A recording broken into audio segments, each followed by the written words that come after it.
Baahubali 1 and 2 அசுரத்தனமான வெற்றிக்கு அப்புறம் பிரம்மாண்ட இயக்குனர் ராஜமௌலி இயக்கத்துல ஜூனியர் என்டிஆர், ராம்சரண், அஜய் தேவ்கன், ஆலியா பட், சமுத்திரகனி ஆகியோர் நடிப்புல மரகத மணியோட பிரமிக்க வைக்கும் இசையில வெளியாகி உலகமெங்கும் பிளாக் பஸ்டர் ஹிட் அடிச்ச திரைப்படம் ரத்தம் ரணம் ரௌத்திரம்.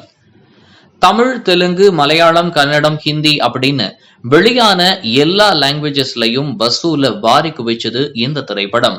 குறிப்பா ஆஸ்கர் விருதுக்கு நாமினேட் செய்யப்பட்ட திரைப்படம் இதுவாகும். அண்ட் சுமார் 1200 கோடிகள் வர வசூல இந்த படம் அள்ளி உலகத்தையே திரும்பி பார்க்க வச்சுது. அண்ட் இந்த படத்தை ஜப்பான் மொழியில டப் செஞ்சு கடந்த அக்டோபர் 21 அன்னைக்கு ஜப்பான்ல உள்ள எல்லா திரையரங்கத்திலையும் வெளியிட்டாங்க.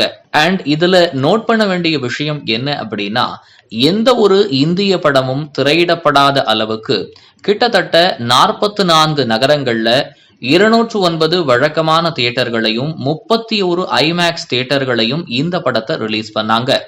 அண்ட் இந்த படத்துக்கு யாருமே நினைக்காத அளவுக்கு ஜப்பான் ரசிகர்களிடையே நல்ல வரவேற்பு கிடைச்சது. அண்ட் கிடைச்சுக்கிட்டும் இருக்கு.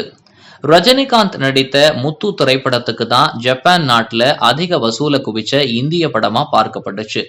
அண்ட் அந்த சாதனைய இப்போ RRR திரைப்படம் முறியடிச்சிருக்கு. எஸ், சுமார் 25 வாரங்களா இந்த படம் வெற்றிகரமா ஓடிக்கிட்டு இருக்கு. அதாவது சுமார் 186 நாட்கள்.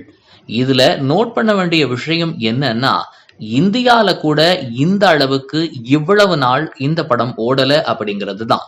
அண்ட் இந்திய படம் ஜப்பான்லயும் சக்கப்போடு போடுறது இந்தியர்களாகிய நமக்கு ரொம்ப பெரிய பெருமையான ஒரு விஷயமாகும்.